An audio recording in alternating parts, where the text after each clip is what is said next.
All right, guys, welcome back to the Turbo Takes podcast. We hope you liked the episode last week. We're stoked to dive into it this week. Garrett, start us off with the AP Top 25 college football poll. All right, here we go. AP poll was released Sunday. Some movement, not a lot of movement, honestly.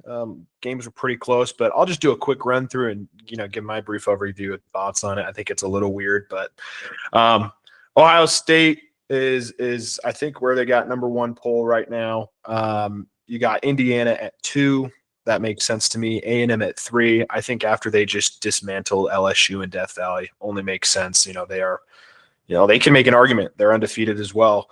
You got Bama at 4, Georgia at 5, Oregon at 6, Ole Miss at 7, Georgia Tech at 8, Vandy at 9. And then for some reason, the AP poll voters were like, how about a tie at 10? Just the weirdest thing ever. I'd never seen a tie in the polls before. So we got Miami and BYU at 10, Notre Dame, Tech, Tennessee, Virginia, Louisville, Cincinnati up there at 17. Oklahoma drops down, or I think Oklahoma only dropped like 1 or 2 spots. Mizzou, Texas, Michigan, Houston, SC, Utah back in the rankings again after a dominant win, and then Memphis. That's a brief overview.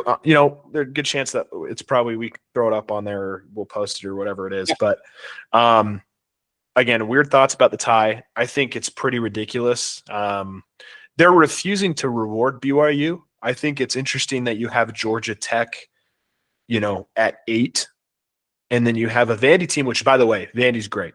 Firm believer they're a top 10 team. They've passed every test that's been thrown at them. Obviously, nice. But then like a one-loss Miami who lost to, I guess, now ranked Louisville, but it was at home. I just don't see why you just don't give BYU the nod at 10 and make Miami 11. It's just weird.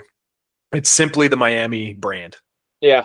I'm in agreement there, and obviously I'm a Cougar fan, so yeah. But at the same time, on paper we're still 10. On social media we're still 10. So like for me, I'm less upset about it, but I do agree that I still think that the voters they're still a little bit of fatigue for BYU. They're not sold on BYU, but one thing I am happy about is that they are starting to be more sold on the Big 12. Because correct me if I'm wrong, we got 5 teams in, so that's a win. That's a win for the Big 12, and it's a win for BYU if the Big 12 is winning. 100%. It's always good for us. Overall, I think a pretty fair poll. I see the arguments for most of the teams in there. Yeah. Really, I wouldn't be mad if Texas wasn't ranked. I'm still, that one throws me for a loop. They barely, took Mississippi State down to the wire. They've just struggled, but we'll move on from that. I mean, I guess the last thing I'll touch on for college football is just game day, Salt Lake City. So congrats to the Utes. That's going to be a big game for Utah, but a huge game for Cincinnati as well. If Utah ends up winning that, then Utah has 2 conference losses. Cincinnati has 2 conference losses. That's big for BYU because it just gives them room for error. You don't want to think, as BYU fans, we don't want to think about a loss, but it gives us way more room when we're about to go on our toughest test in 2 weeks in Lubbock. So, and don't get me wrong, like I think that BYU has a chance to be the best team in the conference. I think they have a chance to be a 0 to a 1 loss team, but realistically speaking, you probably lose 1, if not 2 of the last few games. And it really has to be, you have to lose the right games. That's the best way to put it. Because last year they were in a position to potentially go to the Big 12 championship, but it came down to tiebreakers. And unfortunately they lost out on the tie-breaking, the tie-breaking list, the laundry list of requirements. So they were 8-0 last year. Yeah. So it's still a lot of stuff to tidy up, but ball's in their favor. I think that like when you control your destiny, right? I completely agree. So that's just the quick recap I'd say on college football. I'll touch on that a little bit, but it's honestly pretty bland week of college football. There wasn't anything too crazy going on. Like there were no, massive upsets that I think people were like, freaking out about. It was just, a good slate of college football, but nothing too crazy. Great slate. I guess last thing to touch on college football, pretty big announcement is the Brian Kelly firing. You had to know the hot seat was there when Vanderbilt beat him. And then I don't think it was just losing to Texas A&M. It was how they lost at home. Fans. I mean, the last 10 minutes of the game was just the camera panning to signs of fire Brian Kelly. Everybody's yelling at him. So $53 million buyout for him. Maybe in a side place, I'll talk about my picks, or we'll post something of just like my top 5 candidates. But I needed to mention that. I forgot. That's a huge piece of news in the college. We go along with that too, and I think that future episodes we could dedicate a whole segment to this. But I've had conversations with coworkers and colleagues in the past, and the best job in college football has to be a fired offensive, like a fired coach that has $40 to $60 million to his name. Now you look at James Franklin, you look at Brian Kelly. These guys are taking bags, and you know that they're going to sign even bigger contracts where they go next. You know what I mean? So, as much as it sucks for him, and you know that he bleeds LSU, so like it sucks. But to walk out the door with tens of millions of dollars, you're kind of like, oh well, this sucks, but I got a lot of money. So yeah, I think Josh Pate really put it well in that regard of. He says you're not put into those situations of getting a big buyout if you're not a competitive person. So I know they're gutted, right? There is that like, oh, at least I get this. But in those guys' minds, they're just competitors and winners. I don't think that's the first thing on their mind, right? I think they're So, but you're right. I mean, hard for me to complain. Yeah, totally. I was thinking that. So. Well, transitioning to the NFL, we'll post our picks. I think we both did pretty good. Looking at the slate, I think that we both were probably up in that 60 to 70% range on our picks, which I'm okay with that. NFL's unpredictable. The competition's next level. But the game that surprised me the most, and we'll post results and whatnot and picks for this week on social media, but the game that surprised me the most was Dolphins-Falcons. That blew me away to see them walk into. It was in Atlanta, right? It was on the road. They opened as I think 7.5 point underdogs and blew them out and held Bijan to like 5 fantasy points. And I was just like, that was the last thing I expected. It is wild. I've seen earlier in the year Tua get benched because he's played so badly that Zach Wilson comes in the fourth quarter to get reps, and then on the flip side, Zach Wilson was getting reps because Tua had like 5 incompletions and 4 touchdowns, and they were dominating. So it's just so weird to see kind of both sides of it. That was a really weird game. A game that I thought I was a little screwed on was the Ravens game because I picked the Ravens initially. They announced Lamar Jackson was out, but the Bears they did not look good. I think Ben Johnson probably has some beef with DeAndre Swift. He had like 4 carries in the first half. Just give him the ball. That's your playmaker.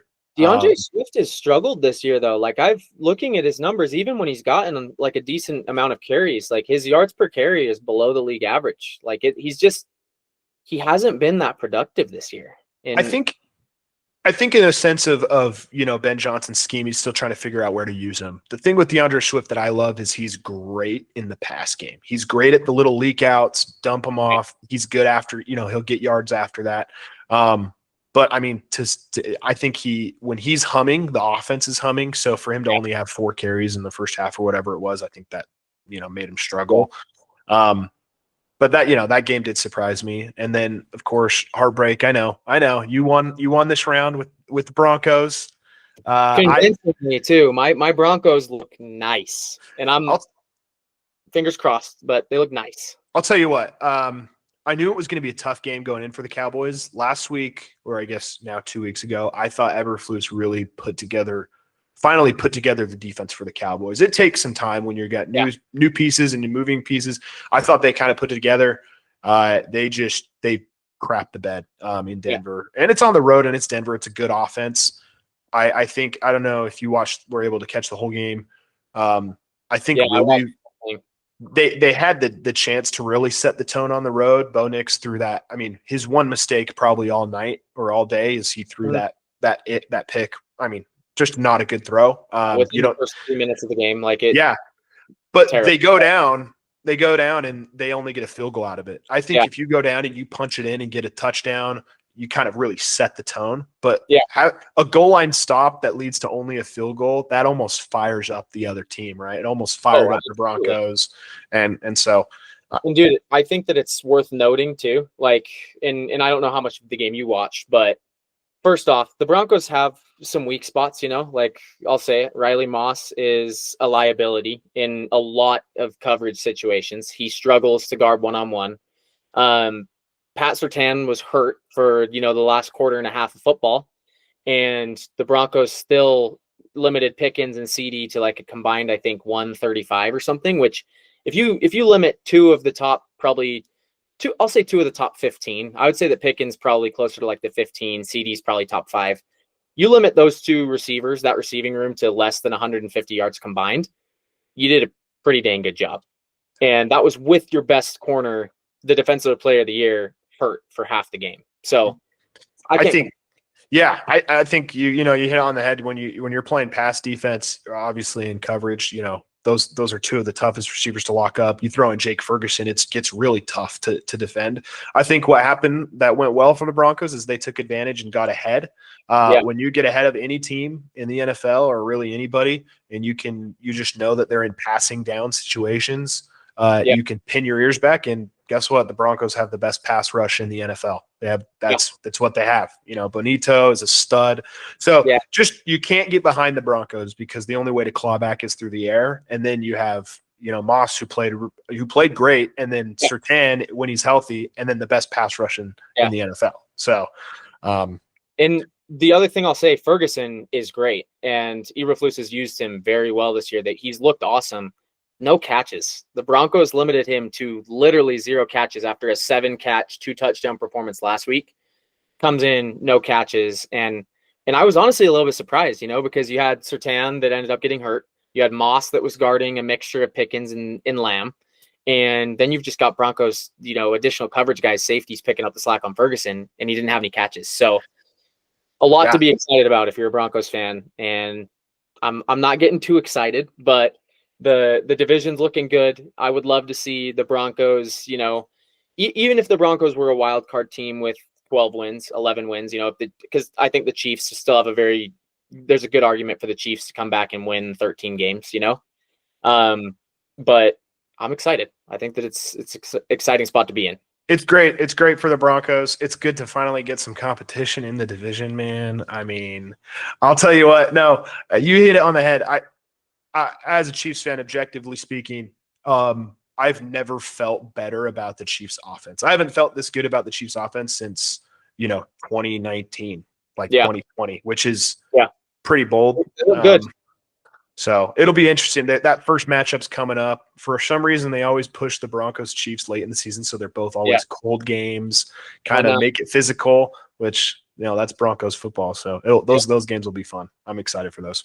Yeah, it'll be fun. But, you know, moving on, I'll talk quickly about this. The NBA. I know that you're not quite as much of an NBA guy as you are an NFL and college football guy, but I've been big basketball my whole life. The last couple of years, I've really turned away from the NBA and haven't paid as much attention because I feel like the product's been a little bit worse. And granted, I haven't watched as many games, so my opinions come more from like seeing highlights and then the games that I have watched. But I've watched like 5 games this year. I kind of told myself, we're going to watch some more basketball this year. I'm at home on paternity leave. Why not turn on some games, you know, like while we're just hanging out. And we've gotten, I think, 3 or 4 overtime games, 1 double overtime game, 3 50-point performances, and then I think that we've got like 3 or 4 40-point performances. So I would argue that the NBA is back. Maybe it never left, but I'm stoked on the NBA this year. I'm excited with a lot of the stuff that they've got going on. And I think that the NBA has done a really good job of making it competitive again. And the players just seem more amped this year. I don't know why, but everybody's just hyped. So I would argue that the NBA is back. For anybody that thinks it's left, I would go watch a couple games, watch the highlights of the first few games of the year. I think your mind will be changed. That's kind of where I'm at with the NBA this year. Well, you know, you say that. I like you said, I'm not a basketball guy. I'll tell you first and foremost, I like basketball. I can watch basketball, but I just haven't. Right? I'm not. You know, I grew up. I mean, like I said, I feel like I know the game enough to follow it, and I know statistics and I know kind of that stuff. But I don't watch the NBA. I haven't. So now you're saying this. Maybe just gonna have to pick up a team again. My guy was John Wall. I was a Wizards guy, like basically all grown up because he was my guy. But maybe I don't know. Maybe I look back into the Jazz. They're young. I got a coworker that's like, "Hey, be a Spurs fan," and I'm like, I don't It's know. a bandwagon to jump on, dude. If you want to get amped and really just be blown away, go watch Wemby's highlights the first few games of this season. The guy is unreal. Like I watched the sequence yesterday. It was their 12 o'clock game. Blocks one shot, then offensive rebound. Guy comes back in, blocks the second shot, and then Wemby gets the outlet, dribbles down, and then hits a logo three. Nothing but net, just drains it. Logo, fast break. He's an alien. Like I legitimately, like when I see him play basketball, I see the freaking Monstars from Space Jam walking down the court. That's what it reminds me of. He's just a freak. I love it. I love it. I think right now I'm debating, right? Because I don't know if I want to give myself pain, but I've been watching Yegor, right, with the Nets. Yeah. He's had some big shots, big games actually for probably, just I didn't expect it. He came out and he's shooting the ball for him. But I think I've come to the decision that wherever AJ ends up, that's probably I'm just gonna be like, all right, that's my team now. Just because I haven't had a team. So like find something that makes sense. AJ, wherever he goes. If it's Brooklyn, even better. I don't think that's the case, but I'd be okay with it. I wouldn't mind, AJ and Yegor are on the same team, but that'll probably be where I start. But now a good year for me to pregame a little bit, get refamiliarized with it and then go from there. And it's fun too. And like, I mean, we could spend hours talking about this, but it's fun having, I think people that don't watch college missing out because it really is like the feeder for a lot of the pro sports that we love so much, So for me, for the longest time, I would watch a lot of college football and a lot of college basketball, but the majority of my time was spent watching the NBA and the NFL and a little bit of the MLB, right? But when you get more invested with college basketball, college football, you start to see these names and realize these people, and it just makes you love the pro game even more because the guys that you watched at the college level, you want to see if their game translate, right? Like there's the whole Dr. Pepper commercial with the draft slide, right? It's like, let's see where he goes. And the next thing you know, he's going down the slide and he's bouncing all over, slipping all over. So I think that you're right. You can college kind of sets the scheme to kind of pregame, the pro season, and I'm with you as well. I think wherever AJ ends up was going to be where I'm going to follow pretty heavily next year as well. Because I think I've digressed a little bit. The Jazz are still my favorite team, but I'm kind of at a point now where I like good basketball. So wherever the good basketball is being played, that's kind of what I'm rooting for. So, yeah. But outside of that, we can move on from the NBA. My last question, and I really want to open this up to debate on social media. So this is why I'm asking you. Question as old as time. Does a hole-in-one count on a par 3 course? I want to hear your thoughts. I mean, this is something I think as an argument, people always often think it is black and white, but I think it's a lot more gray than that. I think if you are playing in a tournament, which people are like, when have you ever played a par 3 tournament? Well, go watch the Senior Championships Tour. They go to Big Cedar Lodge and they play every year. They play the par 3 course there, and that's a tournament. Or watch the Grass Clippings League. Have you seen those guys on social media? Yeah, it's pretty sick stuff. So, I mean, I look at that and I say, I think if you're keeping score, playing for money, playing in a tournament, and you're on a par 3 course, and you make a hole-in-one, I would count it. First of all, I think that in that circumstance, in those situations, it's 100% a par 3 or a hole-in-one. Yeah. I think if you're playing on your own, I kind of have my own set of like parameters. What am I going to say? What am I not going to say? Sometimes it's like, hey, if it's more than 115 yards at this par 3 course and I hole it, then I'm going to count it. Right. Yeah. If it's a little bit more of the 70 yards, maybe I wouldn't count that as a, hole-in-one on my book, but I kind of have my own personal rules. I don't know how it is for you though. So that's a perfect segue into the way that I feel. So the way that I see it, there's probably 5 to 10 holes on tour that are less than like 110 yards, and that's when they're playing short pins as well. You're looking at like, Thursday or Friday pins. Later in the week, they get a lot longer. But for me, if I go play cheap course, Mulligan, South Jordan, Utah, right? Most of the holes on that par 3 course, you're looking at like, 70 to 90 yards. And I don't think that you can count a hole-in-one on a hole that's that short. Because for a lot of people, you're pulling out a very like short wedge, and you're hitting like a 75% swing. You got a lot of spin on the ball. You got a lot of control over it. And I think that your odds go up drastically. But I would agree with you. For me, if we're above that threshold of like 105, 110, I feel like you get in the range where luck has to play into it. You know, you've got skill, but you've also got to get lucky. You got to get a good bounce. You got to make sure that you factor in the wind. So for me, I personally would count a hole in one on a par three course if it's a hole over 105 yards. That's where I stand on the matter. But I would agree with you. It's hard if you're playing by yourself, or, you know, like it's just hard to justify it. You know, how do you, like, I don't know. I'm also going to be the guy that if I get it on the par three course, like at 110 yards, I mean, I'm probably going to be a little disappointed that that's my first hole in one. You know, like it's in the moment, I think is going to be a decider too. Like, Absolutely. you know what, if you're playing, I almost got so close once, Timpanogos Golf Course, that par three, first par three on the front nine, where you got the railroad ties. I hit such a bad shot, dude. It bounced off the railroad ties and landed like an inch from the hole. I was like, if that was my hole in one, I probably wouldn't even count it. I wouldn't tell anybody. It's on paper, on like if it was a hole in one on my handicap, keeping my score, it's a one. But would I count that? I don't think so, because I freaking shanked it. Dude, I think that so many people are so aggressive with the way that they attack it. Because I've seen people argue about this on social media, and I'm like, dude, even if you aren't going to count it as a hole in one, like you're telling me that you wouldn't go to your buddies and be like, dude, I made an ace on a par three course. Like, yeah, it was a par three course, but it was 70 yards out. I dunked it. It was sick. Does it count? Probably not. But was it dope? Heck yeah. Could I do it again? Heck no. So for me, take a load off. You know, you see Max Homa, like he's replied to a lot of people. Like there's the whole fairway divot thing, right? Like, should I take it out of someone else's divot? I personally do. I don't like hitting out of other people's divots. But someone tweeted, why can't we change this rule? And Max Homa replied on Twitter to this guy's thread and was like, dude, you're not playing tournaments. Take your ball out of the divot. Like coming from a pro, golf is already hard enough. Take it out of the divot. Yeah.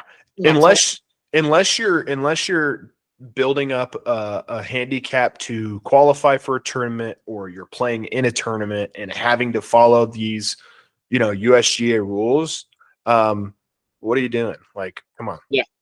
You know, no, I'm the same way. And it's like, yeah, if you've got money on it, or there's some type of prize related, you know, even if you're playing in like a men's league, you know what I mean? I think that you should have a little bit more integrity, be a little bit more careful, follow the rules that have been set up, you know? And conversation for another day, golf is full of cheaters. I've learned that over and over and over again. Half the people I play with, like, they tell me their handicap and I'm like, I play with you. Come on now. Like, but at the end of the day, golf is a personal sport. It's totally up to you how you decide to play. Golf is hard enough. So that's where I'll leave it at the matter. But at the end of the day, sounds like we both got similar thoughts on hole in one on a par three course. We'll let everybody on social media dive in. Sure that we're going to be thrown to the wolves for thinking that even a 105 plus hole in one should count, but we'll leave it up to social media. We'll let people give us their thoughts. I love it. I love it. All right. Well, we'll switch over. Let's dive into some pop culture stuff. I've got a story that I know that you've been waiting to hear. Yeah. And quite frankly, I've been waiting to tell it for quite a while now. This is a story that I haven't really had a platform to talk about, but it's so legendary that I feel like it needs to be talked about since we've got a pop culture section. 5 or 6 years ago, right? It's 2019. So I guess this is 6 years ago now. I was doing some music stuff, right? And made some music. You probably saw it on social media, you know, had some like decent success. Started off super cringy, got a little bit better, was able to play some fun shows, open for some cool bands. But during that time period, I made a song with Utah legend James the Mormon. Now, if you're from Utah, you know the name. He's made some good stuff for BYU. You know, pretty big household name for the state of Utah. At the time, made a song with him. His manager calls me in September, and he's like, hey, we're doing this big show in Rexburg. It's going to be a huge block party. Drake Bell is going to be like the headliner with like James. Like, do you have any interest in coming out and performing? And I was like, oh, yeah, sure. Like, heck yeah. Like, that seems like an easy answer for me. I was like, okay, perfect. And he's like, okay, a lot of the smaller, like, you know, artists that don't have like a huge following yet, we're having them like pay like a $500 fee to like basically perform to help cover costs for the event. Like, you get exposure, we help pay for the event. And I was like, okay, like, I'll let you know. Like, I'm not sure if I'm like that amped on, you know, opening for this set of people. And he's like, okay, just let me know. A little bit of time goes by. calls me back a week later, and he's like, hey, we got a deal for you. We were talking, and we're like trying to work out some kinks. We really need someone to be Drake Bell's chauffeur for this event. And I was like, okay, like tell me more. And he's like, okay, you're over 18, right? And I was like, yeah, I'm over 18. He's like, okay, perfect. He's like, what we need is we'll rent the car. We just need you to pick him up at the Salt Lake City airport, drive him all the way to Rexburg, and then drive him all the way home after the event. And I was like, okay, that honestly sounds super intimidating, but sure, why not? I was like, sounds like a win-win for me. So long story short, say yes, get the rental car, pick him up. Dude is quiet as can be. And I was told by James's manager, he was like, hey, do not bring up Drake and Josh. Sensitive subject right now. Do not bring up Jake and Josh. And This was like in the heat of that crap. Oh my gosh. Yeah. How would you not? How do you not bring it up? And you saw all the stuff that was coming out, right? Like, Yeah, and it's yeah. super heavy stuff. So like my thoughts go out to anyone involved in that entire world, because that's just terrible. You see, like, I haven't even watched the documentary because it seems a little bit too dark for me. Maybe someday, but basically told me not to bring it up. Drake says like 2 words to me the whole drive to Rexburg. Kid you not. Like, his manager's in the back. I'm talking with his manager a little bit. Drake decides to sit shotgun, which I thought was so odd. Like, I was like, why do you not want to sit in the back? Like this, I thought this was kind of like a chauffeur thing, not like a, hey, we're boys driving to Rexburg together. So I drive to Rexburg. He falls asleep. He took aux, and I joke you not, the only music this guy played was like dad covers of popular songs.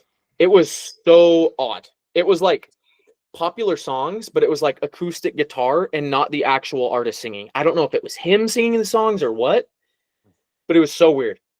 We get to Rexburg, everything goes well. You know, I play my set. I played like 3 songs. He plays his set. There's like security, like bringing him in. I'm like driving him in. It was like super crazy. After he plays, I'm like getting ready to leave the venue. And at this point, it's like probably 10 p.m. And I was sitting back. I'd already taken him back to the hotel to rest before they get back for their flight in the morning, because we were going to drive through the night. And I'm getting ready to go pick him up. And James's manager looks at me and he's like, hey, need you to take this cash to like his manager. And I was like, okay. And he like looks at me. He's like, don't take any of the cash. Like, this is Drake's money for performing. And I was like, well, no dip, Sherlock, but cool. Okay. And he's like showing me, and it's like $3,500. Like, that was like his rate to come out and play, you know, a 45-minute set, which nice little payday for him, you know, to come out for 24 hours, make 4 G's, like pretty chill. So take him the money. I get in the car, and I'll wrap this up. I know that we're on a time crunch. We got Monday Night Football coming up, but get them in the car. They're packed up. We're ready to go. We start driving. They're a little bit more talkative now. I think Drake had the nerves of performing that were gone. They're a little bit more talkative. Drake talked to me a little bit more on the way home. I hand them the money. They're like counting it in the back. He's still up shotgun with me. And then they start diving in. They're like, so do you like listen to like a lot of music? I was like, oh yeah, I'm a big music guy. And they're like, sweet. I don't know if you're like into like the 21 and up stuff, but like Drake just released like a music video for like the Mexico audience that's a little bit more suggestive. I don't know if you're into that. And I was like, I'm not, but that's sweet. And they're like, okay, cool. We just thought you'd check because you could check it out if you want. And I was like, okay. Still to this day, don't know what that is, but there's apparently some 21 and older video of Drake Bell out there singing his song to a Mexico themed audience. So definitely not the Rexburg, Idaho stuff that he no, was playing. And I'll mention too, Drake was you know, hitting his vape the entire drive. Like, just, you could tell the guy was hooked on nicotine. Yeah. But we're driving back, and this is where we get to the climax of the story. This is where we get to the portion I texted you about that I'm sure you were like, what is this talk? What is it about? What does it even mean? Driving this guy back. We're like probably on the Idaho and Utah border at this point, you know, so we're probably like 30 or 40 minutes into our drive. And we might have even been a little bit farther than that, but I remember we were in like a mountain range. So no houses around, pitch black, and the weather's crazy. Like, it is dumping rain. And I'm like scared to death because I'm driving one of the bigger child TV stars, teenage TV stars of our generation. Arguably one of the most recognizable names and shows in Nickelodeon's history, right? And I'm like, dude, like, we were hitting like water pockets. The car's like, you can like kind of feel it when you go over the water, and like you feel the car kind of start to shake a little. Yeah. So I'm like kind of panicking. I'm like saying little prayers in my head, like, oh, please, like, don't let me crash with Drake Bell. Don't let me crash with Drake Bell. We get hour out from the airport, and I needed to pee so bad. So I like looked at him and his manager. And I was like, I've got to pee. Like, I'm gonna pull over. I've got to pee so bad. Like, I'm sorry. And Drake's like, I got to pee too. I'm like, okay, cool. So I get out of the car, pull over on the side of the road in between Utah and Idaho on the side of the freeway. I walk over to the front of the car. I'm over in the front. Drake goes this way. We're 15 feet apart. I'm taking a piss here. Drake's peeing over here. And I kid you not, took a pee 15 feet from Drake Bell on the side of the road in between Utah and Idaho. And it was hilarious. Get back in the car. Drake's, still a little bit more talkative. At this point, I think he was pretty nervous about the weather too, because he got up and he like had said to me, like, hey, like I'll chat with you to make sure like you're good. Like, because I think he could tell that I was nervous too. And I'm sure that everyone in the car was too, because the weather was just terrible. But super dope. I was trying to be professional the whole time. So I waited until we got to the airport terminal to take a picture with him. I was like, hey, I know it's lame to ask, but can I get a picture with you before we go? And he's like, oh yeah, totally. Takes a picture with me, posted on Instagram, commented on it, said best show forever. We'll put the receipts on so everybody knows that this story's legit. But it was pretty legendary. It was one of those things that like I'm sure that I'll tell my kids someday and they'll be like, what? Like, Who's that? they'll probably be, first off, they'll be like, who is that guy? And second off, they'll be like, is that a real story? Like, some good dad lore. We'll put it that way. Oh yeah, I mean that's next level. And shout out Drake for being a good guy, dude. You never know with those guys either, because I think like you said, long day of flight, travel wherever he was coming from. A little bit quiet the first day, but sounds like a guy that just good dude. Maybe makes a little suggestive music and music videos. So I don't know where that. I don't even never even heard of that before, but what a guy for being like first taking it and saying, hey, like I'll pee with you. And then also just being a good guy. So that's pretty cool. Dog, man. And like it was one of those things where like, I just like, I got back to my family, and I was just like, guys, I just peed at 2 a.m. on the side of the road with Drake Bell in between Utah and Idaho. It was crazy. And it was just a blast, and we drove through the night. He hit his flight. It was literally like probably a 15-hour turnaround from when I picked him up the afternoon before. And then when we got him back to the airport the next day. So it was a very quick turnaround, but fun memory for sure. But love that. But last week you gave Nicolas Cage. Oh man. Solid rating. 7 was it 7.3? Is that what it said? 7.3 or 7.8? 7.3 or something like that. But it was pretty good. It was above it was above a D average, which is where I think a lot of the general public would put him. So I'm going to give you a chance. I want you to defend yourself. I've got to hear, or you can go back on it. What is in school? What is a C? C, well, would you determine a C minus, like in the C range? Like is a C minus a C? You know what I mean? Well, yeah, I mean C minus to me is like so if we're doing a grading system like by the number, right? 75 C, 78 C plus. Yeah. Right. So C would be like a C minus would be like 70. Right. Yeah. So when I think 7.3, I'm like right in that C minus range. That was my brain thinking. I can see how in the context of out of 10, it looks like a lot better, if that makes sense. Because really, if I'm thinking average of 10 is 5, so he's probably closer to like a 4.95.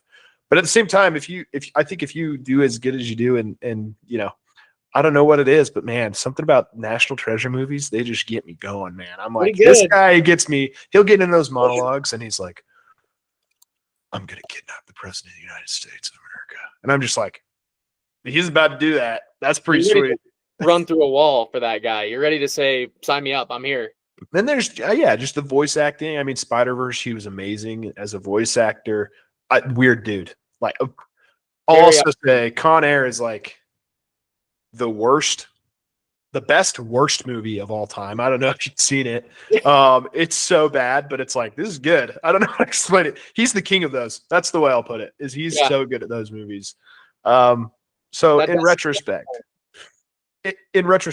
out of 10, I'm probably leaning like 5, probably 5 out of 10, right? Middle average. I think, my thinking was like 70% C area, if that makes sense. Well, and I think that to be fair, to give you a little bit of slack, I would put his performance in, National Treasure, and even there's probably a few other movies where they were rated pretty highly on IMDb. Like I even watched, I think it was called like The Family Man or something. It was some holiday, like I don't know if you've seen that one. I thought that was an okay movie. I was like, is he a little bit cringe? Sometimes do I feel like he's a little bit forced with the character he's playing, like a little bit too over the top? Yes, it's not like a Brad Pitt F1 experience where it's just he seems hardened and like just it's him. He's that guy, right? But I think that some of those movies, National Treasure, those are movies. Nostalgia plays a key, I know, but those are movies that I'm probably ranking those at 8.5 or a 9 out of 10. So you take his performance, you've got to also put it around an 8.5 or a 9 out of 10. So I think that those movies and a few other select movies from his catalog probably save him from the movies that I'd probably put in the 2 to 4 range, right? So I think recanting being around a 5 is a good grade for him. That's probably around where I'd put him too.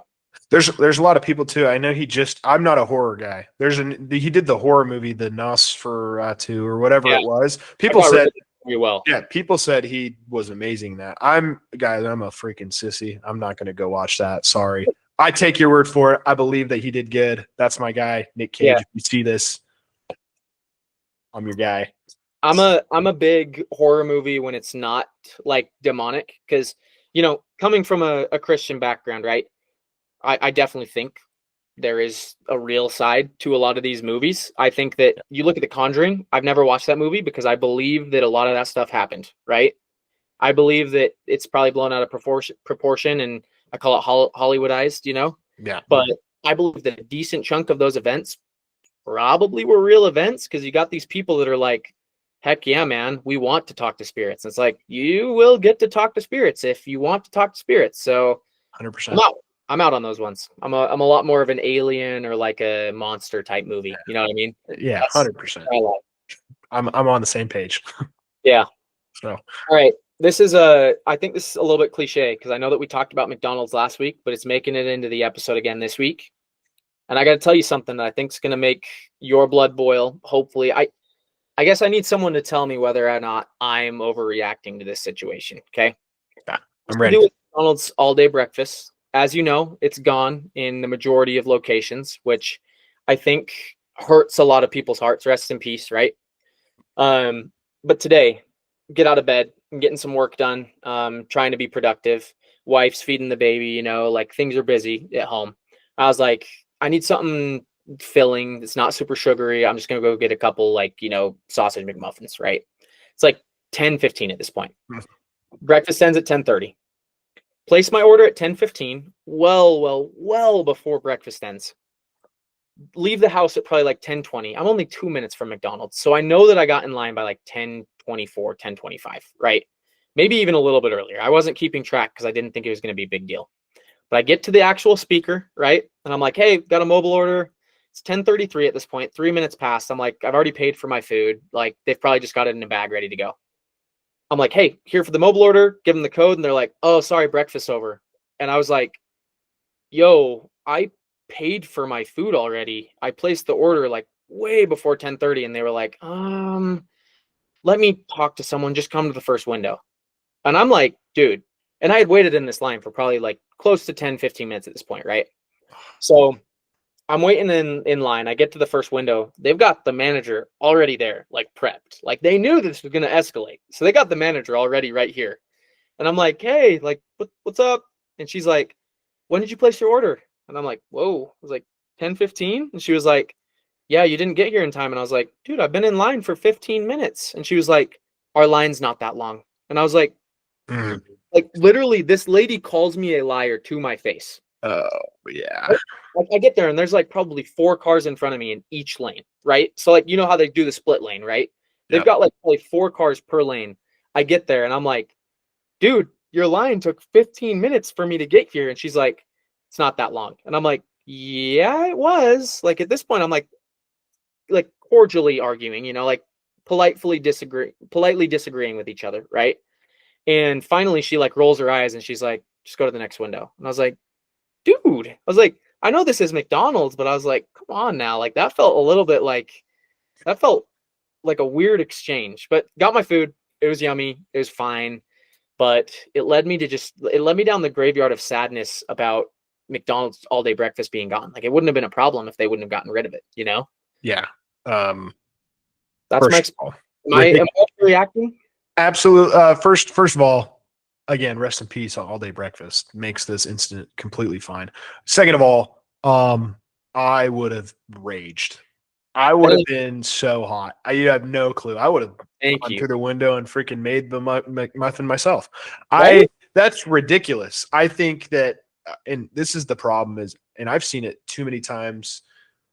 And McDonald's, you need to be better here. Okay. Like, for example, there's out here on the island, there's a McDonald's, and on their Google website, it says they're open through midnight. They're drive-through. We went to the drive-through. It was 11 o'clock, like probably on the dot, closed. Yeah. I'm like, what are we doing here? It says it's open and there's lights on. Why are we closed? Now we got to build a plan B, which we all know how hard it is to build a plan B when you're settled on something. So, and yeah. So the problem is that's terrible. I mean, that's got to be something that they make just kind of like known in training. Like, if the order's submitted before, just have the food ready, set it aside under a light or under a lamp, right? Keep it warm. And then if the person's that late, like they're claiming that you're late, give them the food. And it really was one of those things where I was like, in to be fair too, like, I feel like I'm pretty easygoing. Like, I got food from my favorite Thai restaurant in Lehigh a little while ago and got home. Same thing, like, I've got a crying baby, like, went to grab food for me and my wife. When I get home, I'm not going to go back to the restaurant to fix an order, right? I'm just not that type of guy. I'm usually like a call later and be like, hey, you missed this. Like, I'm not asking for a refund, but like, you think you could discount my next order, something like that? Like, I would appreciate it because I love your food. I'm going to keep going here, but it was super sucky that you screwed up my order, right? I'm usually pretty polite. But this was one of those circumstances where I was like, dude, like, it's 3 minutes. I've already paid for my food. And not only did you like tell me, like, blame me, but she like called me a liar. She was like, no, our line's not that long. And I literally my eyes got big and I was like, what? I was like, did you really just say that to me? I was like, I have a dang 12-day-old at home crying. My wife's postpartum, and you're going to tell me that I'm lying about your damn line? Come on now. Just give me my, like, really? But at the end of the day, it's fine. I think that, the funny thing is my food was ready at the next window. So from a manager perspective, just say, hey, next time try and get here a little bit earlier, but we got it for you in the next window. Come on. Is that easy? Yeah. But to be fair, conversation for another day. There's a reason that a lot of people end up working in fast food, and it's because there's a lot of specialties that just aren't theirs, and that's okay, Skills. Skills. Yeah. We'll just say that there's a lot of skills that just don't quite develop. And at the end of the day, that's okay. There's no shame in working in fast food. I worked fast food all through high school to pay for sports bills and stuff, but it's a learning experience. Yeah, definitely. Learning experience for sure. I mean, it's as simple as, hey, just so you know, our policy for next time, you have to pick it up by 10:30. That changes everything. That changes the fact that if you knew that, you don't get in the drive-through line. You park real quick, run in and grab it. Like, absolutely. So, and I didn't even think about it. I didn't even wear shoes, man. I walked out to the car, jumped in, and just drove because I was like, this is just express pickup. You know what I mean? Yeah. But now I know. It's not going to happen with me again, but I was a little bit disappointed at the grace that McDonald's gave me. And I don't know why I expected anything different, but that was my experience today. Yeah. Well, I do apologize. I can't sympathize with you. I feel a lot more validated now. I feel like the rage within was kind of validated a bit, and it was a learning experience on all sides. So we're good, But feel validated. There we go. I'm going to take every ounce of it. I need it. Yeah. All right. Well, I know that we've got some, NFL picks, and then did you have some turbo takes for me today? Is that what I hear? I do have turbo. I mean, it's your turn. You kind of put me in a blender with the Nick Cage question, threw me off. I'm trying to do the same thing. So, all right. Well, I'll let you start. I know you have a couple games that you want to highlight from an NFL perspective. Tell me, where you're at. Give me your top 5 picks for this week. Yeah. So I think I'll tell you where I'm going. You can end up making your picks. Like, I know we're going to post these. What we decided, guys, is there's so many games going on in the NFL. We have a lot of content we want to talk about on the podcast, so we're going to shorten the pick'ems, make it easier for everybody, so you're not swiping through. Just it's a little bit convenient for everybody. We don't have to research 16 games going on every single week. So we both came to that decision. So first game is Saints at Rams. Big highlight here just for you when you're making that pick. Puka is expected to play. I think it's going to be probably a blowout. I'm picking the Rams in that one. So that's the first game. Again, we'll probably just do our recap or picks later, but the main games: Saints at Rams, Cardinals at Cowboys. Can the Cowboys bounce back? Broncos at Texans. Sneaky good game. I think this is probably the best defense that the Broncos have played. So it's going to be interesting. That said, I think the Broncos are more than capable of pulling out a win there, but that's a good game because Texans are coming off of, a big win for them. Next potential, big AFC pre-playoff matchup, Colts at Steelers. Steelers with the loss yesterday, but man, the Colts are clicking. And how everyone wants to talk about top 10 MVP voting and Jonathan Taylor's not in the conversation. I think he is the MVP. I saw a stat on Twitter earlier that said last year when Saquon, everyone was talking about Saquon should be MVP. I think he had 15 total touchdowns or something like that, 15 rushing touchdowns, or 16, I think it was. Jonathan Taylor has 14 touchdowns and it's week 8. Yeah. So, and they're 7-1 or 8-1. Yeah.